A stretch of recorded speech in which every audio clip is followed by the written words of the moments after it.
Hello and welcome to the webinar on how to manage your finances. And this time we are particularly focusing on women, how women can handle their finances. Well, it was all of us know that women are good at saving, in fact, great at saving. Most of us do that and always have control over all those little finances that we handle at home, the household finance. Even with that, we try and save as much as we can, get the best bargains that we can, and always the woman in the house will have some money saved for the rainy day. But when it comes to investing, I think a lot needs to be done. It's not that women do not know investing or cannot do investing. In fact, I think women are better programmed to be better investors because we have the patience, we do have, the ability, and we are, I think, more risk aware, how to handle situations. We don't panic quickly. So I think these are all really good qualities that you need to be a good investor. But not many of them come forward. Recently, Geojit conducted a survey among its clients to see how women are investing. Well, something that we found was that uh, women in their early 20s, probably through their 20s, are not very much into investing. And if they are investing, they do take a lot of help from the men in the house, be it their fathers or brothers or husbands. But as they move on in life, women are taking charge of the financial aspects in their life. They are more in control of their finance. So, and then we also asked them why this was happening. And the most common reason that we got was that they were not aware. And I think I can relate with that because I think in my 20s also, I was great at saving. But when it came to investing, I really did not have the knowledge. I didn't know how to invest. I didn't know saving and investment were two different things. I didn't know how I could grow my money. I didn't know how to take charge of things.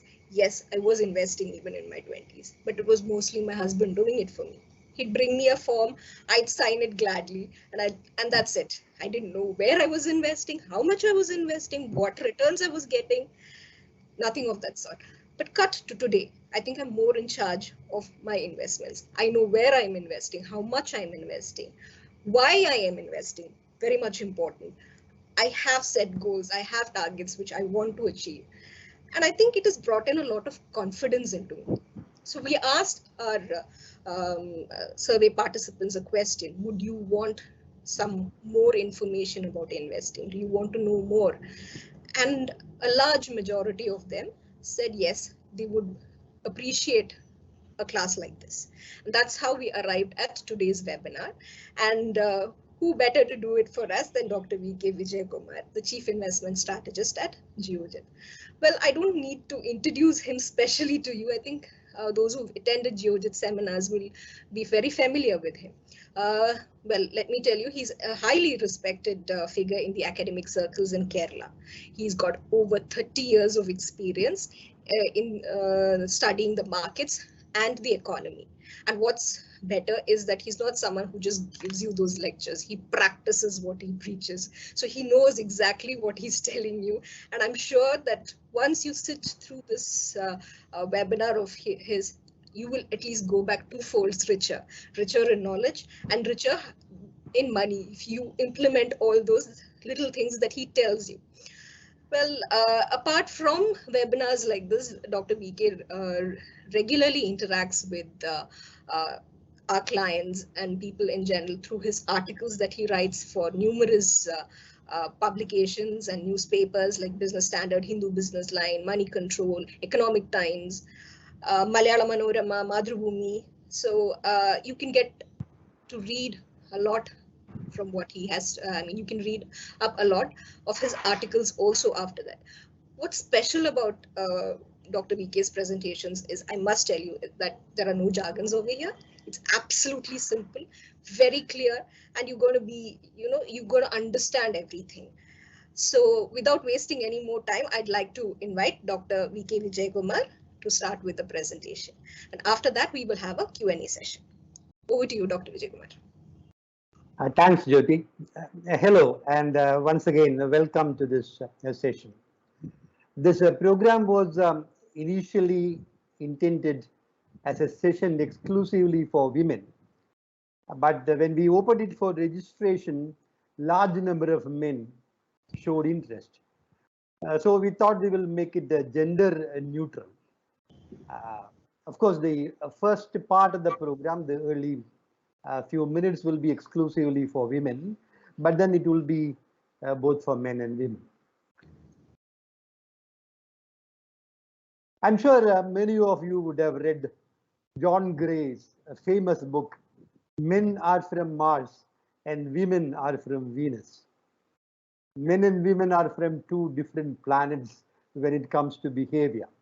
This is something that all of us know. Men and women have different priorities, different interests, different tastes, different preferences, different responses towards issues. That's why John Gray says men are from Mars and women are from Venus. And this variation in male and female behavior can be seen in financial behavior also.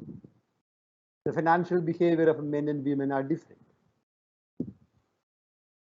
Actually, there are some unique characteristics in women's financial behavior that can make them very good investors, perhaps even better investors. They have some behavioral traits which are excellent from the investment perspective. Therefore, I will emphasize that particular point. Women can be as good as men, perhaps even better. I have a friend, a former colleague of mine, a lady who unfortunately lost her husband very early in life. Then she took charge of her own finances. She learned investment. She learned tax planning, and she became a very good, and still is, a very good investor, very good in tax management. In fact, the men in the institution used to seek her advice, most of them, for tax planning, investment, etc. So the reason why women are not doing it is that they depend on their males at home for doing that. My point is women can be very good. I will come to that. So let us go into the presentation. The presentation is structured like this. Yes, we'll go to that. The structure of the presentation is like this. We start by looking at the financial behavior of women, the unique responses of women towards savings and investment. Then I will introduce to you some concepts. Some concepts like savings, investment, wealth, etc. are familiar. You might be wondering, oh, these are all very familiar things. But there are some dimensions about, for example, savings, about which you may not be aware. It's from the financial management perspective. So I will explain that. And I will introduce you to some very important financial principles, which is necessary for being a good finance manager. I will remove all jargons and make it as simple as possible. Some concepts like the power of compounding, diversification, real and nominal returns, time value of money, and systematic investing. These are simple things which anybody can learn. Therefore, I will try to teach you this minus all the jargon. Then we will go into various asset classes and the risk return profile of various asset classes. Asset classes like bank deposits, gold, public provident fund, equities, mutual funds, bonds, unit linked insurance plans. And these different asset classes have different risk and return profile. So we'll look into that. Then there will be a small segment on taxation. I don't want to make this session very complex. Therefore, I will make only a very brief reference to taxation. Then I will tell you how to make investment, making an assessment of your risk and how you should allocate your investable funds, whatever might be the fund that you have. It can be a few thousand rupees, it can be lakhs of rupees, whatever. How you should be making investment in different asset classes based on risk and return. Then, if time permits, we will go and conclude with the India growth story, the emerging opportunity for investment in India. And then we will move on to the question and answer session. Altogether, we have time till 12:30. So this is the structure of the presentation. So let us first move into some basic ideas regarding, as I told you, the unique characteristics of women regarding savings and investment. One thing that all of us know is that women are very good in savings, better than men. Women are a little bit conservative. They normally don't splurge money. Of course, there can be exceptions like modern day girls, but then generally women are conservative. They don't make a reckless expenditure. So they are very good in savings, better than men. And what is unique about women's savings is that savings of women are goal oriented, like educating the children, the wedding of daughters. This kind of goal oriented savings can be witnessed in the savings of women. But when it comes to investment, the general observation is women are risk averse. They are averse to risk. If an investment has little bit higher risk and it has got potential to give you better return, they will say, no, no, no.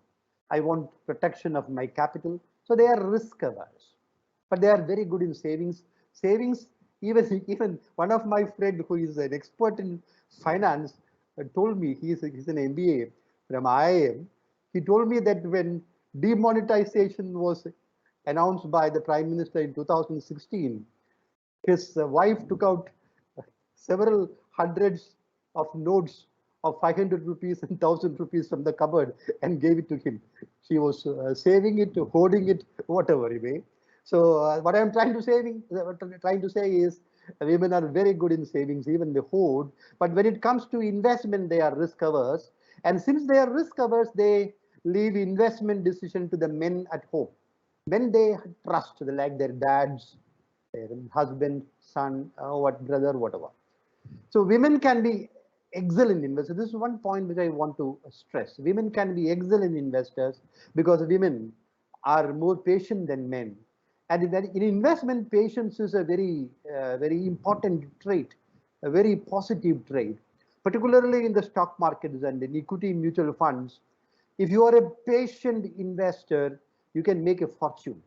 It is often said to be a successful investor, you need only an average man's intelligence, but 10 men's patience. An average woman has the patience of many, many men. So women can be potentially very good investors. Now, let me very briefly explain to you the meaning, particularly the meaning from the financial investment angle, savings, investment, wealth creation, etc. Saving, we know, is the balance in income after meeting expense. Your income is 25,000 rupees a month. Your expenditure is 20,000. Therefore, your saving is 5,000. 25,000 minus 20,000 equals 5,000. Now, this is the economic definition of savings. But in financial planning, in investment planning, we say income minus saving is equal to expenditure. That means you need spend, or you should ideally spend only after saving a part of your income. This is very important. Recently, a friend of mine rang me up and told me, will you please advise my daughter? She is not yet married. She has an income of around 45,000 rupees a month, but she spends the entire income, 40 to 45,000 rupees, splurging money. Now, when you are young in your 20s, you are under the impression that you will never get old, and there will be a time post-retirement when your savings will come in handy.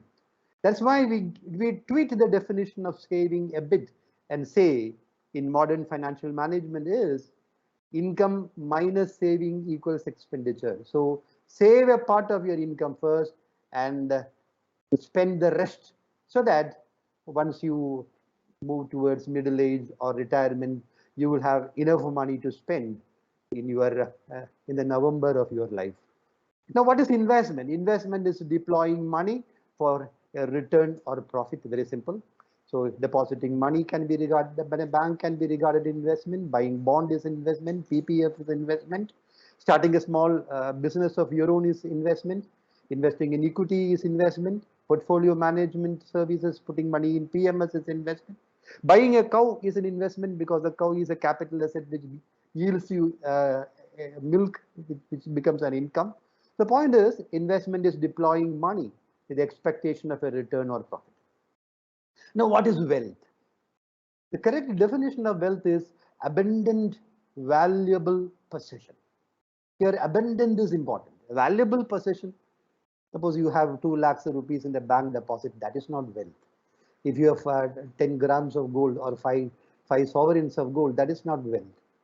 But if your investment, let us say in stocks or at PMS or bank deposits, whatever, runs into several millions or crores of rupees, that becomes wealth. So it should be abundant. Then only it can be called wealth. And wealth gives you stability and peace of mind in life. And it's very important to learn from financial history that disciplined, systematic investment is the key to wealth creation and financial success. Read the last sentence in green written there. Wealth is not earned, it is created. Income is earned. Let me spend one time explaining this. Income is earned, wealth is not earned. This is very, very important. Whatever might be your profession, you may be a school teacher, you may be a college professor, you may be a lawyer, it may be a banker, insurance person, an agricultural laborer, whatever you are, you earn, you work and earn your income. So you do a job, earn your income. That is earning income. Wealth is not earned like this. Wealth is created, not earned. If you had invested 1 lakh rupees in a mutual fund, I'm not talking about stocks. Stocks can give you incredible wealth creation. Suppose you had invested in some very good mutual funds like Franklin Prima or Nippon Growth or HDFC Equity some 25 years ago. If you had invested 1 lakh, now the value is more than 1 crore. It has multiplied more than 100 times. You don't have to be an investor who is an expert in choosing stocks. If you are very good in choosing stocks and you had invested in Infosys, this example will surprise many of the newcomers into the market. Many ladies who are thinking of investing in the market now, you will find it very difficult to believe. An investment of 9,500 rupees in 100 shares of Infosys in 1993 is now worth, hold your breath, more than 17 crores. 9,500 rupees has become 17 crores of rupees in 28 years. This is wealth creation. Original 100 shares are now more than 1 lakh shares through bonus issue of shares. I'm not going to the details. I'm just explaining to you the difference between earning income and creating wealth. And it is important to understand that wealth creation is the consequence of disciplined long-term investment. Now let us move into some basic financial concepts. These are high-sounding jargon. I've made it as simple as possible. Financial experts talk about, for example, the present value of discounted future cash flows, etc. That's all very high-sounding finance. I will not go into such jargons. I've made it as simple as possible. So 5 concepts, which I'm sure all of you will understand. I can explain in a few minutes. The first is power of compounding. Second is nominal and the real returns. Third is diversification and the need for diversification investment. Fourth is a concept called the time value of money, which is very, very important. And finally, systematic investment. Let us go into these concepts one by one. First is the power of compounding. Now, some of you would have heard of this famous quotation of Einstein, Albert Einstein. Einstein once famously said that the power of compounding is the eighth wonder of the world. Power of compounding is the eighth wonder of the world. He who knows it earns it. He who does not know it pays it. And remember, it was Albert Einstein, not me. And I will explain to you the power of compounding with a very simple example. All of us are familiar with compound interest, how compound interest snowballs, grows into a big amount. Here I'm just giving you a simple example to explain the power of compounding. Now we are assuming that a person is investing 5,000 rupees every month, and the return is 10% a year. Some investments will give you 10%, some 5%, some 12%, some 15%. We assume a return of 10%, and a person is investing 5,000 rupees a month. Now what happens? If the investment is for a period of 5 years, the invested amount will be 3 lakhs. The amount will grow to 3.9 lakhs. So the gain is 0.9. If you invest for 10 years, 5,000 rupees every month, you invest 6 lakhs, the amount will grow into 10.3 lakhs. So the gain in wealth is 4.3. Remember, the gain is lower than the amount that you invested in both these cases. When we move to a higher time span of 15 years, you invest 9, the amount becomes 20.9, and the gain exceeds the amount of investment and becomes 11.9. And finally, we move to 30 years. Let us skip the fourth one for sake of simplicity, the third and fourth and fifth. You move to 30 years. If you are patient enough, you start at 20 years and you are investing up to 50 years, or you start at 25 and you invest up to 55 years of age. What happens? You can see the power of compounding, the magic of compounding. You invest 18 lakhs of rupees, but your gain is 5 times your investment. 96 lakhs is the gain in investment, and the corpus will explode into 114 lakhs, 1 crore 14 lakhs of rupees. This is the reason why Einstein said that power of compounding is the eighth wonder of the world.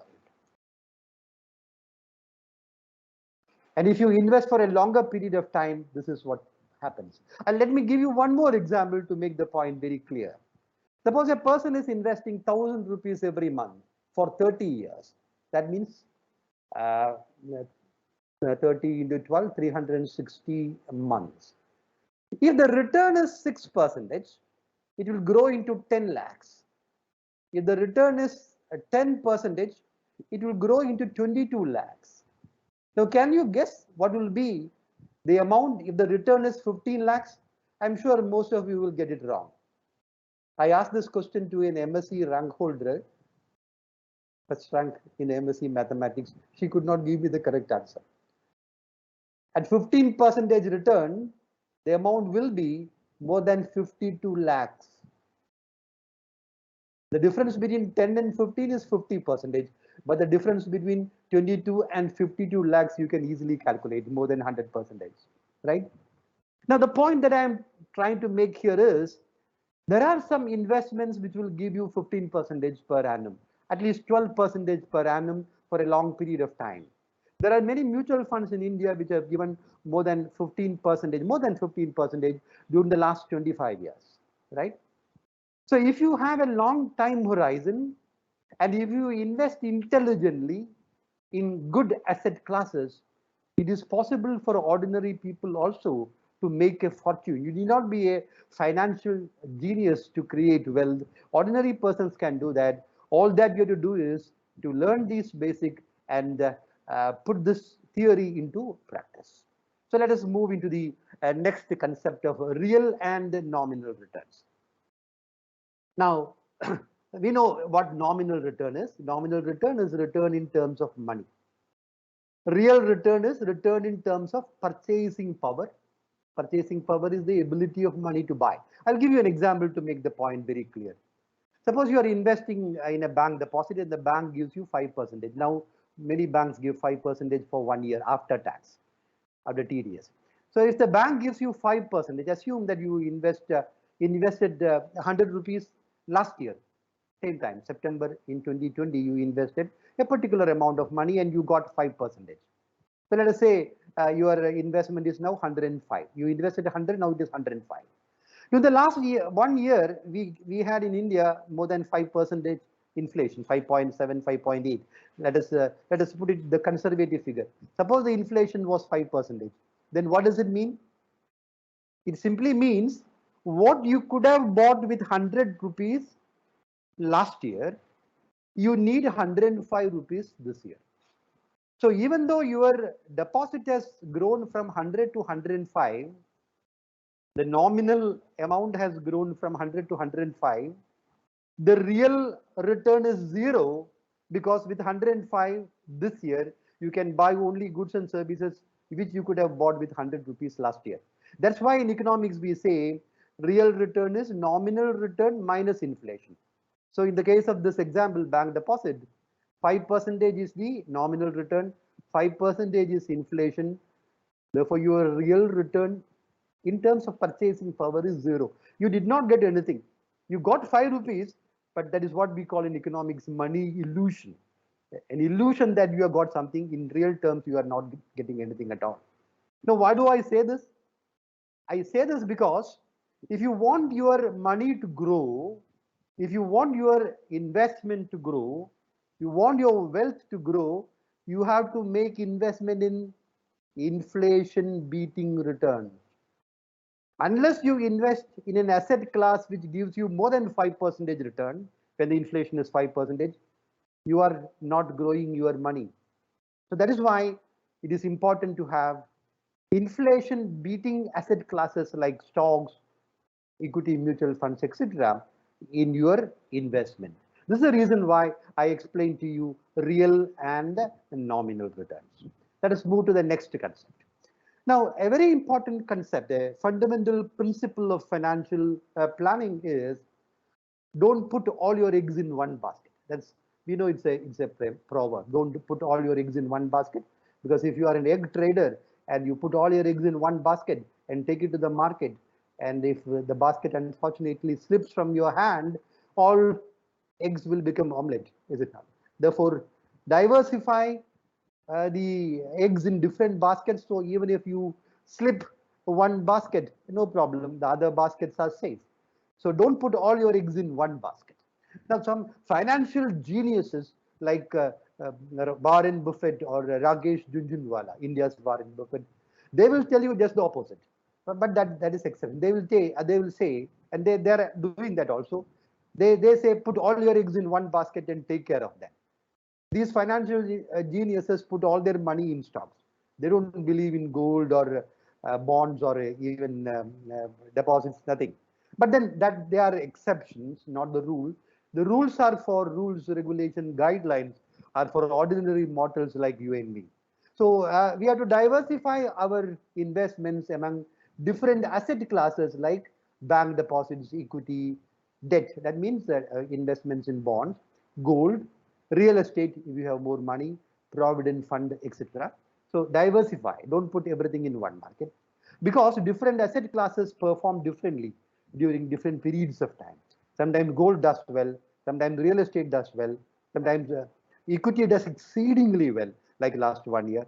So that is the reason why you should put your investment, your portfolio among different asset classes. Ideally, you should invest more in high returns assets like stocks. Stocks and equity mutual funds are high return, they are high risk also. But when you are young, say you are in your 20s or in early 30s, even in your 30s you are young, you can invest more in equities and mutual funds, which are risky in the short run, but if you have a 5-year and over time horizon, there is no risk at all. And these asset classes can give you incredible returns. So but as you grow older and as you approach middle age and retirement, you should not be taking risk, and you should be moving a major part of your income to fixed income. Fixed income investments like bank deposits, public provident fund, etc. This is not a general, this is just the general guideline. There are elderly people with high risk because they will be having high income and low expenditure. And there can be very young people with the low risk appetite because they will have a family to support, their parents to support, their younger brothers and sisters who are in school or college. So their risk appetite may be high. I'm just telling you about a general principle. So the basic principle is invest in stocks and mutual funds for long-term wealth creation. If you are in your 20s, in your 30s, even if you are in your early 30s, no problem. Even if you are in your early 40s, no problem. Invest for the long term, 10 years, 15 years, 20 years if possible. Big wealth can be created. I told you about the distinction between earning income and creating wealth. Anybody can create wealth in the long run. Even those who are having only middle level income or income which is not a substantial level of income. Let's move to the next one, please. So this is the third point which I wanted to explain to you. Now, why there was another one on time value of money, another slide. I think I will come to that. One more, did we miss that, Rudiraj? No, previous one, earlier ones, time value of money, that was not there. Earlier one more. This I explained. So time value of money has not been included in that. Maybe it comes later on. I will explain that. Otherwise, even without the slide, I will explain. So why do we save and invest money? This I already explained. To beat inflation, you have to save and invest. If you don't beat inflation, your money does not grow. To acquire a house, all of us have our dreams in life, our goals in life, our own house, a car, many other aspirations like going on a vacation to an exotic location of your choice, travel vacation, children's education, their marriage, then finally planning for retirement, and finally when you retire from this world, to pass on your wealth to the next generation. This is the reason why we save and invest. Now let me very quickly go into the next one, please. We quickly go into the objectives or goals from investment. What do we expect from investment? Very quickly, this requires a lot of explanation, but due to the paucity of time, I'll be very brief.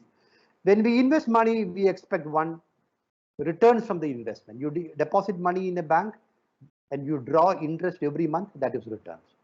Capital appreciation is the value of the asset in which you have invested money should appreciate over a period of time.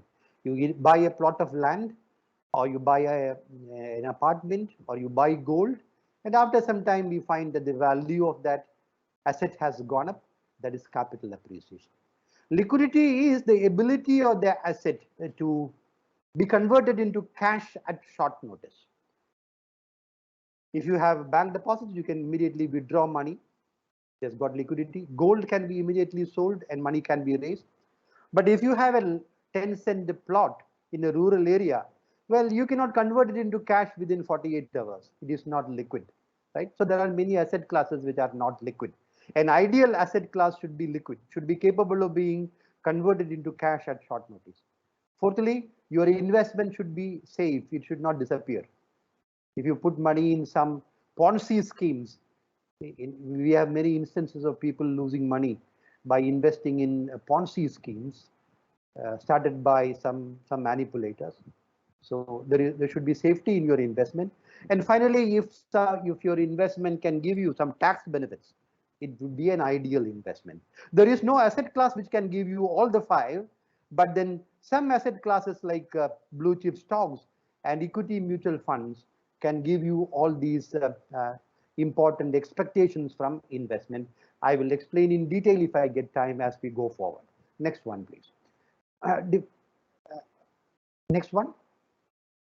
Yes, these are the previous one. I will very quickly explain that. The previous one, the asset classes which all of us are familiar with are the bank deposits, investment in equities, stocks, bonds and debentures. Bonds are investment in Government of India or public sector undertakings, debt instruments. Government of India bonds, Railway Corporation bonds, Power Finance Corporation bonds. When these interest-bearing securities are issued by the private sector, Tata's or Bajaj or Ambani, they're called Reliance Group, they're called debentures. Then we know about mutual funds. Gold is very familiar. Insurance products. Then there is real estate. There's a new concept called real estate investment trust and infrastructure investments. A new point. I don't want to confuse you with new ideas, so let us skip that now. Move on to the next one. This is a bird's eye view of the various asset classes and the risk return. I will very quickly go through that. You take bank fixed deposits, for instance, you get 5% returns on that. The risk is very low. You lose the money only if your deposit in the bank is more than 5 lakhs and the bank goes bankrupt. Up to 5 lakhs, there is a guarantee by the corporation, by the Investment Guarantee Corporation. But in our country, banks do not go bankrupt. If they go bankrupt, well, the RBI will merge that bankrupt bank with to be bankrupt bank with another strong bank. So it's a very low risk. There is no diversification in your bank deposit. There is no capital appreciation because you are withdrawing interest. And there is no tax benefit unless you deposit this money under equity linked savings scheme to be eligible for ATC benefits. Post office savings deposits will give you close to 7%, much better than bank deposits. Not exactly 7, slightly less than that, close to 7. But the risk is nil because there is guarantee by the Government of India's bonds. There is no diversification, no capital appreciation, and it is taxable. Coming to public provident fund, you can expect 7% return. Again, major part is in government bonds, therefore there is guarantee, no risk. There is no capital appreciation in PPF because it is interest. And the advantage is that in public provident fund, when you invest money under ATC, it is tax free. When the interest accrues, it is tax free. And finally, when you redeem your investment, again, it is tax free. It is called a triple E, exempt when you invest, exempt when the income accrues, exempt when you redeem. There are minor changes introduced in the last budget. I'm not going to the details. But if you are investing directly in equity, it is possible to get up to 15%. If you take the last 42 years in India, the stocks have given 15% CAGR, compound annual growth rate. That's a historical return, but 12% will be good enough when you are getting 5% from bank FDs. The risk is very high if you invest in equity. The risk is very high in the short run, but not in the long run. In the long run, there is no risk. I would say that the risk is in not investing. If you are not investing in equity, you are making a big risk because you are missing the opportunity to make big money. So there's a very high probability of capital appreciation. I told you about the huge wealth created by Infosys. The global examples are if you had invested in Facebook or Apple or Netflix or Google or Microsoft or Amazon some 20-25 years ago, you would be a billionaire now, several times, right? Something which you can never imagine to earn even if you work for 100 years. That is possible. Even in India, I just gave you the example of Infosys. There are a large number of companies like the Asian Paints, the famous paint company, Asian Paints. The stock has multiplied 2,000 times in the last 40 years. Can you believe this? 2,000 times. You have invested 1 lakh 40 years ago. Now it is 20 crores, right? But then to identify such stocks, to invest in such stocks, and to remain invested for a long period of time requires some real expertise and patience. But then there are you need not expect your investment to increase by 500 times, 1,000 times. Even if it increases by 10 times, 15 times, 20 times, it will give you a big fortune. Now the advantage in directly investing in equity is it is taxable. There are some benefits. I will go to that later on. Mutual funds. Most people don't have the expertise to invest directly, therefore you can invest in mutual funds, equity mutual funds, hybrid funds, etc. The risk is high in the short run, medium run, high probability of appreciation. It is taxable. There are some tax advantages. Then unit-linked insurance plans. This requires a lot of time, therefore I am not going into the details. Next one, please. So I always emphasize the importance of investing in equity. This is from my personal experience also. It has made a big difference in my life and the life of many people who had invested in equity, and many missed that opportunity because they did not invest. Let me tell you why investment in stocks, equity means stocks. Why investment in stocks make a big difference? Let me very clearly explain the difference, the economic logic in a few minutes. When you are depositing money in a bank, you are lending the money to the bank. The bank gives you 5% interest. The bank lends at a 9% interest. 4% is the margin of the bank, right? You will not get the profit which the bank makes. To get the profit which the bank makes, you have to invest in the share of the bank. So you are lending money to the bank. When you invest in small savings like national savings certificates, PPF, etc., you are lending money to the government. And all governments, whether center or states, have huge deficits. And they use this money to finance the deficit in the budget, not for productive investment. Gold, of course, we know from experience, gold has scarcity value because the total quantity of gold is limited. And gold cannot be produced and manufactured like iron. It is not possible to mass produce. We have iron plants, nickel plants, copper plants, but not gold plants. We know the reason. But then it is a scarce asset, and when the demand increases disproportionate to the availability and supply, the price goes up. But it does not create, it is not a productive asset. I remember some 25 years ago when my niece got married, I gave her some gold ornaments, some necklace, some bangles.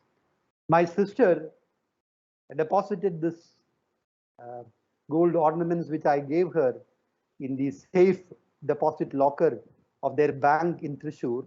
My niece flew to America, United States after her marriage. She has been there since her wedding.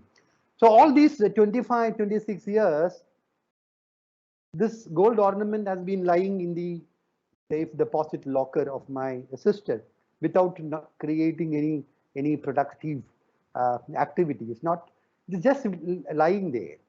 On the other hand, if a company raises money from the public, like a large number of even Kerala companies are doing, let's say the case of V-Guard raising money from the public, investing that money, expanding business, producing more goods and services, electrical goods. What happens? Production in the economy goes up, more people get jobs, government gets more revenue. The government can spend this tax revenue on the welfare of the people, on creating infrastructure. So it is an economic activity, right? So when you are buying the stock of a company, when you are buying the equity of a company, you are buying ownership in the company, right? When you buy one share of Infosys, you become the owner of Infosys. You have only one share or 10 share or 100 shares. The mutual fund may be having 5 lakh shares. A foreign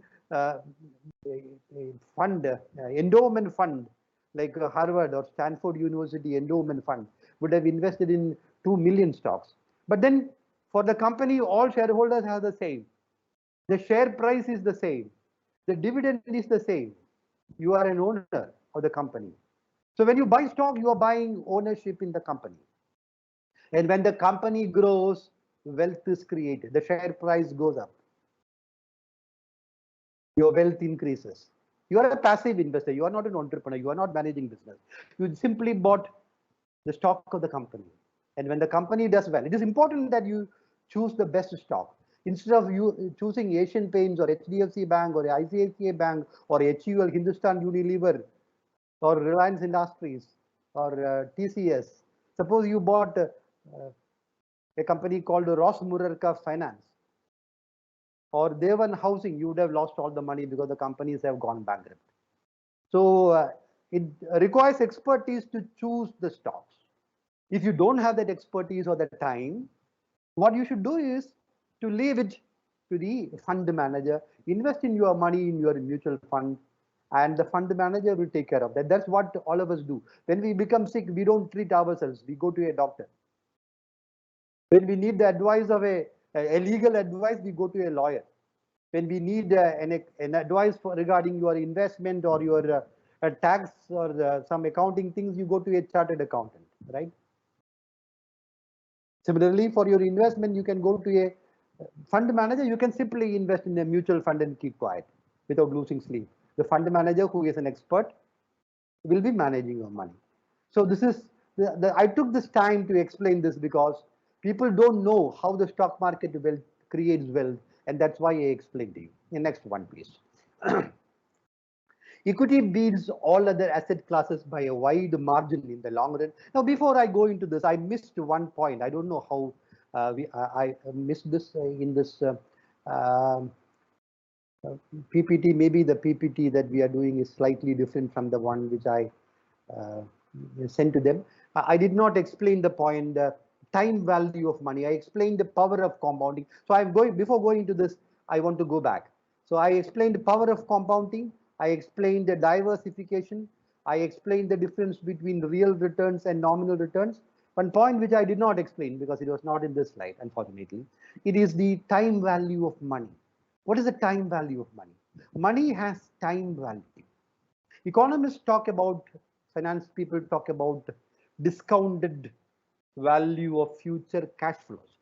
I will put it in very simple language. What is the time value of money? Let me take an example. Suppose somebody tells you, I will give you 25,000 rupees now, or I will give you 25,000 rupees in 2025. Same amount. Same amount I will give you now, or I will give you 4 years from now. What will be your preference? You will say, I want the money now. Why? Because the money in your hands now is worth more than the same amount of money 4 years or 5 years from now. I'm not just talking about inflation. There's another factor. Of course, 5 years from now, if we have inflation, well, your 25,000 rupees now will be worth only 18,000 rupees in 2025. So your preference for 25,000 rupees now is very rational. But assume that there is no inflation. There are many countries like Japan where there is, instead of inflation, there is deflation. So this logic is not relevant there. The point here is, if you have 25,000 rupees now, you can invest this 25,000 rupees or simply deposit this money, 25,000 rupees, and in the next 4 years or 5 years, this 25,000 rupees will grow into a bigger amount. So the present value is better than the prospective value at a future point of time. Now, why am I saying this? The reason why I am saying this, suppose you have a child who is studying in the 5th standard, and you are planning for her professional course, which will come 7 years from now. So she is now in 5th standard now. She will be joining for her professional course 7 years from now. Now, you know how much it will cost for a professional engineering or management or medical degree or whatever. Now, you know what is the cost now? With 6% inflation, normally the fee for such courses increase by 6 to 7%. So if you index it with inflation, that means if you add 6% every year to the cost of the fee, you will know how much it will be when your daughter is 12 years old.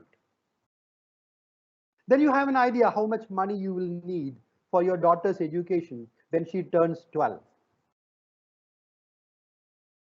Then you can go to the next question. How much money should I invest now for my daughter's professional education 7 years from now? And how much interest I should earn? How much return I should earn to reach that amount? Is it sufficient if I buy gold with that?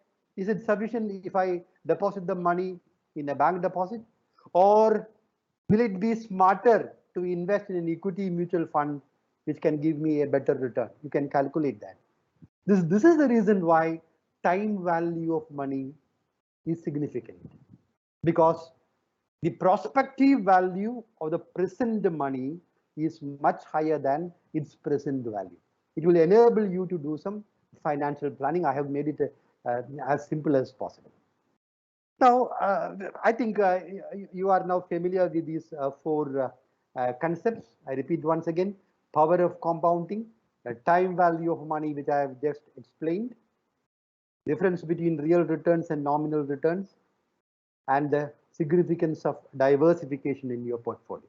Now let us come to the performance of different asset classes. All of you are familiar, I hope, with Sensex. If you at least, even if you have not made any investment, at the end of every day in the news, in all regional languages, even if you are not watching English news channels, they close with the how the markets have performed. Sensex have appreciated by 300 points. It closed at 58,420 today, or Sensex crashed by 3%, like that.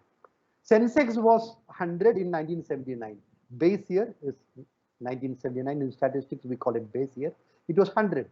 Now in September 2021, as I speak now, it is more than 58,000. What does it mean? In this 42 years, it has multiplied 580 times, giving you a CAGR of 16%. In a previous example, explaining the power of compounding, I told you the difference between 10 and 15 is not 50%. It can be several times. Therefore, the difference between 8% return from PPF and 16% return from Sensex is not double, it is several times, because this is happening over a long period of time. But the important point is returns from equity. Returns from equity mutual funds are highly volatile. Highly volatile. In 1 year, the return may be excellent, like last year. In another year, it may be just average. In another year, it can be mediocre. And once in 4 years or 5 years, there can be even negative returns. In bank deposit, you will never get negative return. In PPF, you will never get negative return. In stock market, it is possible, but this is once in 4 or 5 years. Whereas in some years, you can get fabulous returns, incredible returns. So that is why, for the long period, for the long run, you have to invest in equity. There will be years of different types of growth. We'll go to the next one, please. We are running out of time. Therefore, this is the tax structure. I'm not spending much time on tax because this is the tax structure that we have. We have two rates regimes, the old rate and the new rate. I think I will skip this. You can look at this in the Google and find out. From the perspective of investment, there is something very important. Dividend from your income is treated as income and taxed as per the tax slab. That means if you are not in the tax paying slab, your dividend is not taxed, right? Then long-term capital gains. This is very important. Suppose you buy a share for 1 lakh and after 1 year, you sell it for 2 lakhs. This is possible in the stock market. 1 lakh can become 2 lakhs. So if your investment is 1 lakh and after your 1 year, on the 366th day after 1 year, you sell it for 2 lakhs, we call it capital gains. It's long-term capital gain. If you are selling after 1 year, it is long-term capital gain.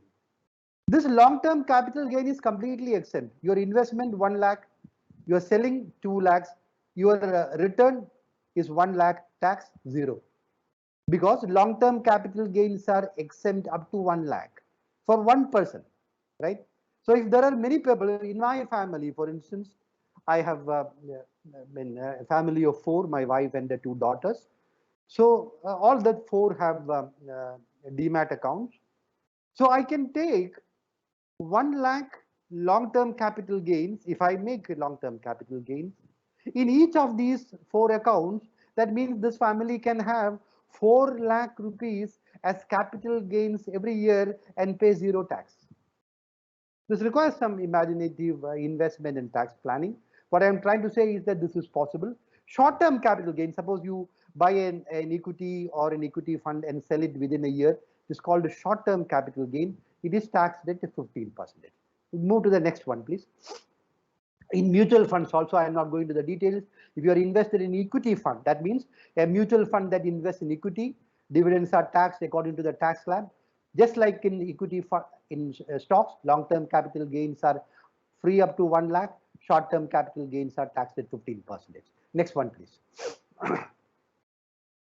In India, since 1980s, I've been observing the investment, the landscape in India for the past more than, let us say, 40 years. I started investment close to 40 years.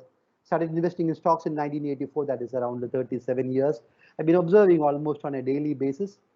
And it is very easy to comprehend and understand the big changes that are happening in the Indian economy, in the stock market, in other asset classes, etc. So the point, simple, brief point is, stocks are risky and volatile in the short term, but they are not at all risky in the long run. In the short run, there can be a stomach churning volatility which can upset you, but if you ignore that, that can give you fantastic returns. In India, Indian economy has grown.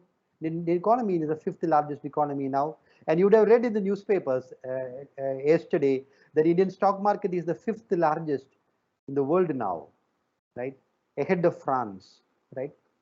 Indian GDP has grown by 10 times since 1991, and the stock market has multiplied 58 times, and the investors have benefited substantially.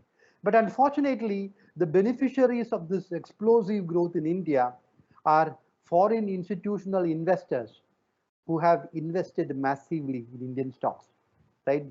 Foreign institutional investors, for even American endowment funds, university endowment funds, like Stanford University, California Pension Fund, it's a pension fund. They have invested in Indian stocks. Indians have not, because they don't know or they are risk averse. And HNIs are high net worth individuals who are very rich people who have a lot of money to invest.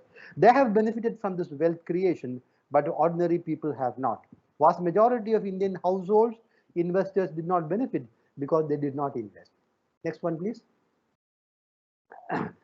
Now, direct investment, as I explained at the beginning, direct investment in equity requires expertise. You should have financial knowledge. And also, you would have time to spend on that. It requires continuous reading, analyzing balance sheets, expertise plus time. And most of you may be employed. You may not be having the time. Even if you have the time, you may not be having the expertise. Some of you may be having the expertise, or you can acquire. Knowledge can be acquired. Skill can be acquired. I know of many people in non-finance becoming good experts. Chemistry people, physics people, becoming better experts than commerce and economics people. I know from experience. But if you don't have the time and expertise, then it is possible that you can invest in the stock market through the mutual funds. You don't have to invest directly in equity. You can invest through the mutual funds route, and mutual funds have consistently outperformed. In India, I told you, many mutual funds which have multiplied more than 100 times during the last 25 years. So compared to the 5 or 6 or 7% return that you are getting from bank deposits or public provident fund, even 10 to 12% return will be very good. So you should go through the mutual fund route. Let me very quickly explain that. Let us move on. Mutual funds are asset management institutions that mobilize the investable funds of investors. Millions of people put in 1,000 rupees, 2,000 rupees, 5,000 rupees, whatever money that you have. Some people say, I have only 1,000 rupees. I can invest only 500 rupees. No problem. You can start with 500 rupees a month, irrespective of irrespective of the amount of money that you can invest, you can start investing. And your money, whether it is 500 or 1,000 or 5,000 or 10,000 or 20,000, will be mobilized by the mutual funds. You just approach a fund a stockbroker or a mutual fund, approach a stockbroking company like Geojit, for instance, and we will do everything. You don't have to bother. Everything, you have to have a PAN card, you have to have your Aadhaar, that's all. You can even open an account online. It is very easy now. So mutual funds are institutions that mobilize the funds of investor and invest these funds in accordance with the goal of the investor. It is important that you should have a goal. What is my goal in life? I should purchase a house in 8 years. I should buy a car in 4 years. I should be in a position to send my children for a professional course 8 years from now. I should have enough money for my daughter's wedding 10 years from now. So define your goal. Or I should create wealth for my post-retirement life 20 years from now. Whatever might be your financial goal, decide that financial goal and choose funds accordingly. We can advise you on how to choose funds. The different kinds of funds like equity funds. Equity funds invest in equity shares. Debt funds invest in bonds. Hybrid or balanced funds invest in a combination of both equity and debt. That is a reduction of risk. Invest in equity, debt, hybrid funds based on your goals and your risk profile. Next one, please. How to invest in mutual fund. Now, timing is very difficult. Even the best investor in the world, the person who made billions and billions of dollars, around 50, 60, 70 billion dollars to the stock market, Warren Buffett says, I don't know how to time the market. Nobody can say what will happen to the market. So timing the market is impossible. What is possible is you spend a lot of time in the market.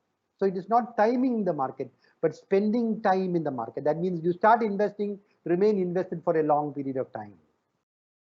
So what is the best strategy for that? The best strategy is SIP, Systematic Investment Plan. What is Systematic Investment Plan? Let us move on. Systematic Investment Plan is you invest regularly, systematically, usually monthly. You can even invest daily, but ideally, since we get our salary every month you invest a particular amount of money in a fund. And systematic investment plan reduces your average cost, because when the market comes down, you get more units. When the market goes up, the value of your investment goes up. It is called rupee cost averaging. I am not going to the technical details. So every month, if you regularly invest, suppose you had started investing some 3 years ago, 2019, 2020, the market crashed in 2020 when the pandemic broke out. But during the last 1 year, the markets have appreciated by more than 100%. So if you had regularly invested during this time, you will be laughing all the way to the bank now. That is the significance of systematic investment. Plus, there are some tax benefits, ATC benefits under equity linked savings scheme, in which 1.5 lakhs of rupees of your investment in ELSS schemes are exempt from tax. So you can start with small amounts as low as 500 rupees. It encourages savings habits and it gives you a very good return. And it is ideal for wealth creation. The earlier you start, the better. Let us move on to the next one, please. Again, this is a point that I explained, but I am explaining this point because it is difficult to believe. That's why I'm again emphasizing that. It is not without reason that Albert Einstein said that the power of compounding is the 8th wonder of the world. Here I have taken two examples of two individuals, A and B. Imagine A and B. A starts at the age 30. A starts when she is 35 years old, right? Both invest 5,000 rupees every month.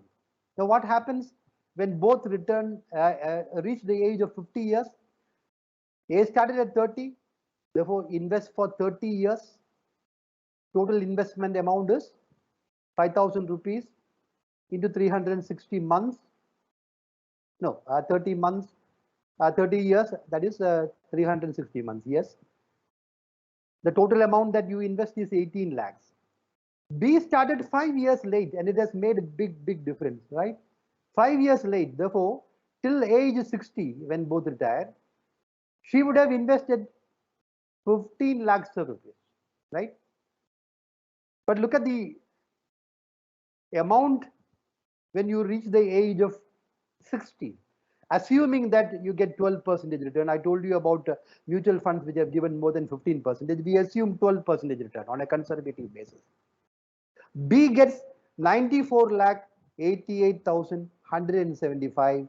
A gets 1 crore 76 lakhs 49,568. Take a look again. The difference in the investable amount. Amount invested is only 3 lakhs. Difference in the value on retirement is 84 lakhs. You invest 3 lakhs more and get 84 lakhs. This is why Einstein said it is the eighth wonder of the world. Compounding over a 30-year period can work magic. This is the reason why I emphasize that as far as possible, you should start early in life, right? But then even if you are 40, 45, 50 or even 60, no problem, because our life expectancy is increasing. The best day was yesterday, but yesterday was gone. So the best day is today. You can start today, right? So this is the earlier the better. Next one, please.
We sorry, we just lost Dr. Vijay Kumar's connection for a minute. He'll be back on soon.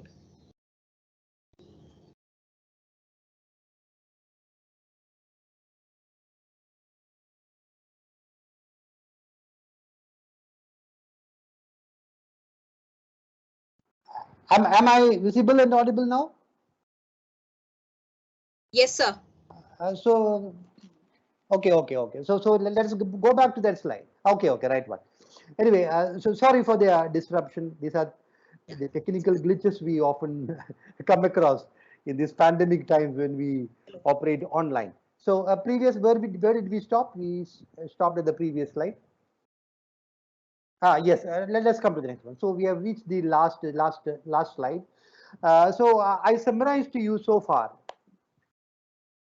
the important financial concepts like the power of compounding, the time value of money, the difference between real returns and nominal returns, the need for diversification, and we took a comparison and contrast with the various asset classes like bank deposits, gold, ULIPs, equities, bonds, PPF, etc.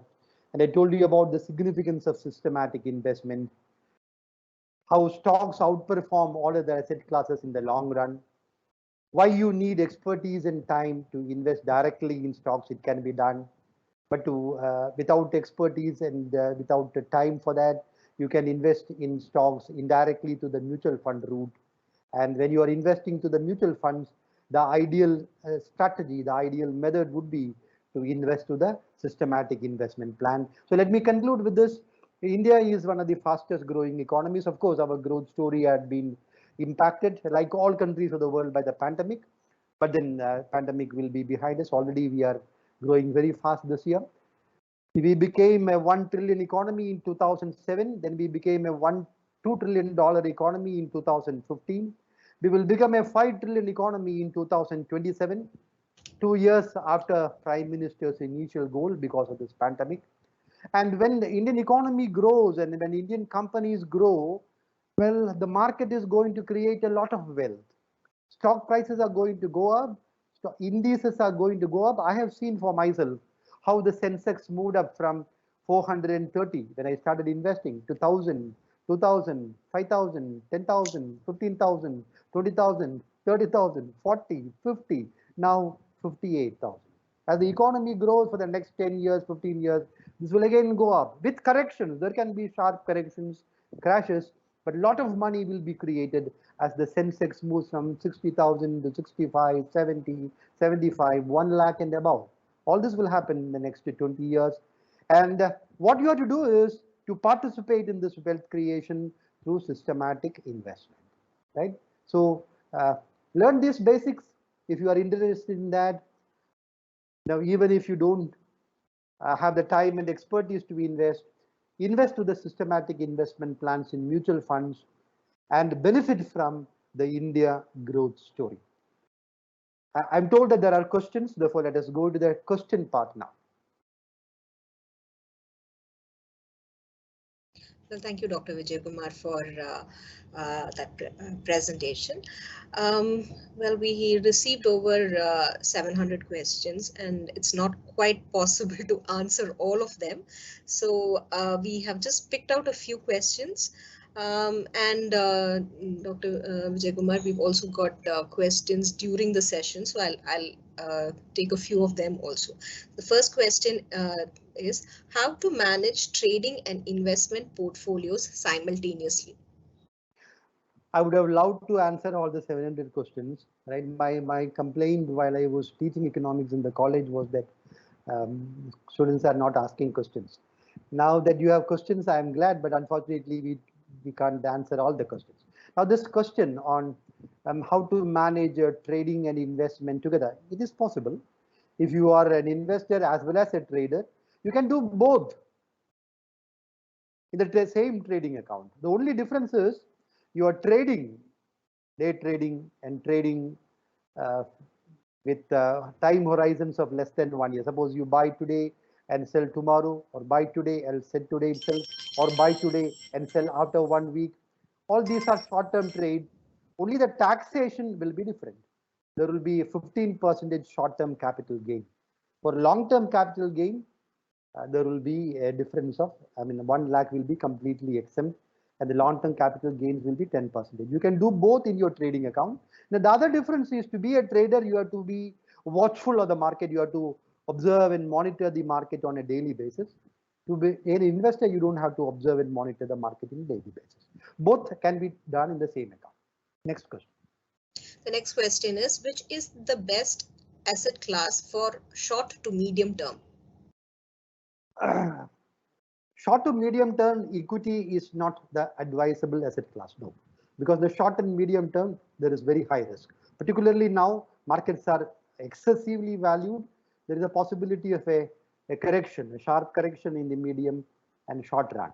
So if you are risk averse and your time horizon is short and medium term, go for debt, dynamic debt fund, or simply bank deposits, not for equity. The next one is how to decide how much to invest, when to invest for a normal salaried person.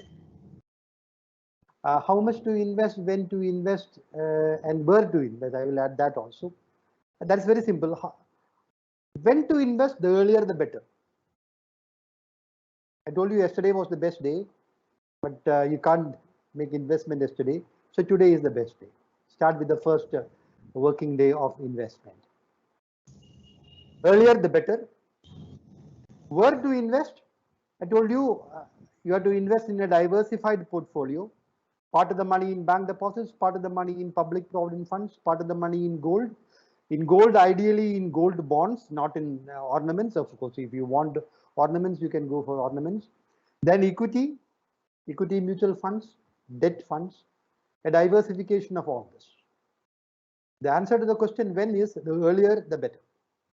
How you can approach a financial services company like Geojit or whomever you want to approach, and they will tell you, choose the fund for you, choose the stocks for you, advise the stocks for you if you want to invest in stocks directly. Next one. And so is there a method as to choose how much you can invest? Some thumb rule or something that? There are thumb rules. Normally we say 100 minus your age should be the amount of money that you invest in equity. So if you are young, 25 years of age, 100 minus 25 is 75. You can invest 75% of your investable funds in equity mutual fund or in equity. But if you are 55 years of age, about to retire, then 100 minus 55 is 45. You should invest only 45% in equity or equity funds. So 100 minus your age is a thumb rule. It may not be applicable to every person, right? There are a large number of elderly people who invest 70-80% of their funds in equity because their risk appetite is very high. So as a thumb rule, this is fine. So if you are young and your risk up, if you are a double income family, both the husband and wife are employed, you can invest a major part in equity and equity mutual funds or hybrid funds if you have a long time horizon, right? On the other hand, if you are approaching retirement, it will be advisable to reduce the amount of money that you put in equity and risky asset classes. Okay, so then next question is about mutual fund investing. How suggest methods in selecting mutual funds for investment? And there are large number of websites which give you, there are many websites that rank mutual funds on the basis of their performance, 1 year performance, 3 year performance, 5 year performance, 10 year performance, performance from inception. Just Google and find out. There are many funds. We have simplified it for you in Geojit. We have selected the best performing funds. Out of some 25 funds, top 5 in different categories. In large cap, mid cap, small cap, flexi cap, multi cap, tax saving, the best. So if you come to us, we can give you the list of the best performing funds and help you in investing in that. To that, can I just add that this list is published every month in our magazine, Geojit Insights, Yes. which is available as a PDF. And if not, you can always visit our blog called Foresight. And this list is available over there also. So you can just select from the list, and we've even rated them for you. We have a 5-star rating, which is based on internal research, and you can choose the funds from that list. Good. The next one, sir, is how the share market will help you become financially secure. I already explained that in the long run, there is no asset class which comes anywhere near stocks in wealth creation. Told you the last 41 years, the average compound growth rate is 16. Even mutual funds have multiplied your investment 100 times during the last 25 years. But then all that you have to do is to invest systematically and wait with a lot of patience. If you want fantastic returns in 6 months, 1 year, 2 years, I don't know of any investment that can multiply your money in 6 months or 1 year or 2 years. No. But if you have patience and if you choose the right asset class, which we have already explained, you will have good peace of mind, good stability, good financial stability by the time you retire from your profession. The next question is how to look at growth without compromising principle. So this is a very frequently asked question. The simple answer is there is no way. If you want growth, you will have to compromise a little bit on the risk part. If you are completely risk averse, a person recently rang me up and asked me, I have 5 lakhs of rupees to invest. my capital should be completely safe. It should not, my investment should not go below 5 lakhs. So please invest in an asset class of your choice. I told him I don't know of any asset class which can give you inflation beating return much better than a bank deposit, and where the capital is safe. But then I will suggest a via media where you can opt for a hybrid fund, what we call used to call a balance fund, where part of the money will be in equity, part will be in bonds. Bonds are safe, equity can be volatile. So if you have a time horizon, well, your principal will be relatively safe. But let me emphasize this point: there is no guarantee on the principal part. If you want to get 10, 12, 15% return, so there is no trade-off there. There is some trade-off rather. You'll have to do some compromise. Otherwise, you will not get good returns. If you want your principal to be completely protected, invest your money in Government of India bonds, which will give you 6.1% return now. So the next question is, can I transfer my shares in my DMAT account to my spouse?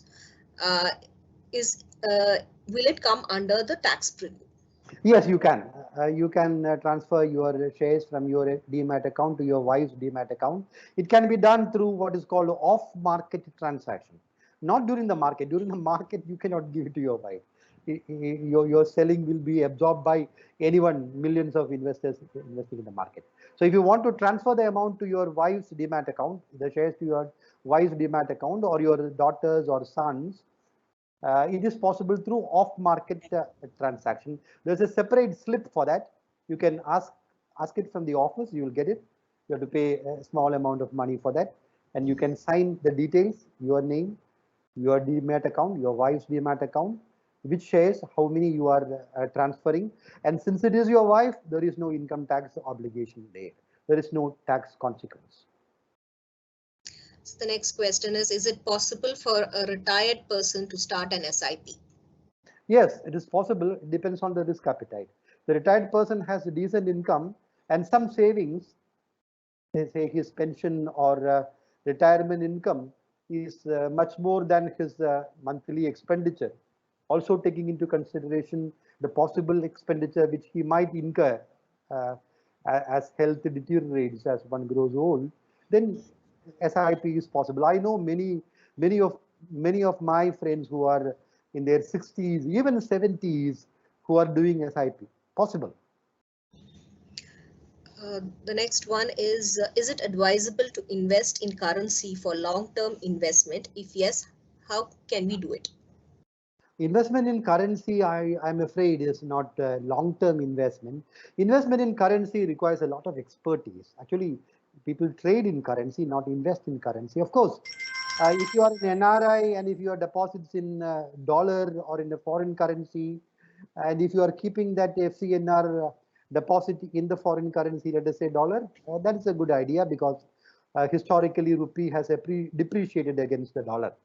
In 1980, $1 was 8 rupees. Now $1 is 74 rupees. So you get the benefit of that depreciation without doing anything.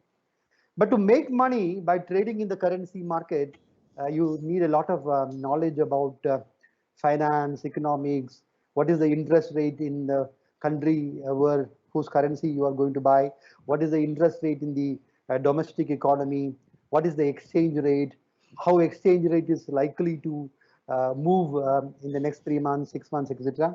Very complex thing. But if you have got the competence in all these areas, go ahead and do that. But it is a very, very dangerous game.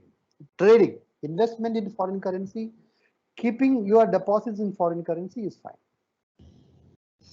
Now, let me add one point here, Judy. Let me add one point. Now, today, you can do geographical diversification. If you want to invest in foreign currency, one indirect way of doing that is through invest in equity mutual funds. For example, take the case of equity mutual funds which are investing abroad. For example, ICICI US Blue Chip Fund, ICICI, the Franklin Templeton Feeder Fund, Parag Parikh Fund, etc. These are Indian mutual funds which had invested in dollars in American market In stocks like Amazon, Netflix, Google, Microsoft, Apple, right? So you get two benefits. These are great companies which are revolutionizing the world. And when their profits go up, the share price goes up. And also when the Indian rupee changes, you get the advantage of that also, right? So that is one indirect way of going for geographical diversification. And also by sitting in your home in Thrissur in a rural area, you are investing in great companies in the US. So I think there's a lot of frenzy about a lot of IPOs coming out. So there's one question: is it good to apply in an IPO, or instead I can invest the same money in existing stocks? Well, investing in IPOs is okay, provided the offer price is good. Now, when the market is in a frenzy like what it is now, well, a lot of IPOs come, a lot of new investors are jumping onto the IPO bandwagon. Many of the IPOs are not initial public share offerings.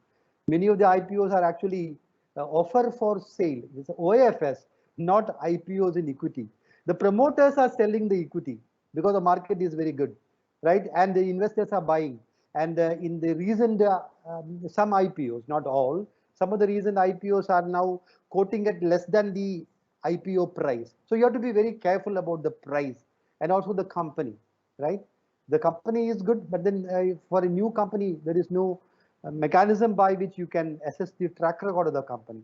For an existing company, you know the track record, right? For a Tata Steel or an Infosys or Larsen & Toubro or a Reliance or HDFC Bank, you know what kind of company is, what kind of promoters, their track record. For a new company, that risk is there. But then sometimes IPOs can give very good returns. Now, even if you don't apply for the IPOs, the stock is good, once it is listed, you can buy from the market. I think they have a similar question for mutual funds also. Is it advisable to invest in NFOs, or should we wait to and watch the performance? I know, and NFOs and existing funds both are the same. You know, people have an illusion that NFOs are in price below. No, no, not at all. Suppose you take the case of two funds, an NFO, a fund which is just coming up, A, and another existing fund, B. A's NAV of the unit is 10 rupees. B's is 150 rupees, right?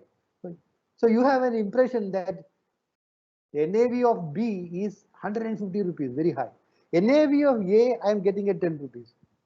But suppose this A, the new fund, is investing in 25 stocks, and B also has invested in the same 25 stocks.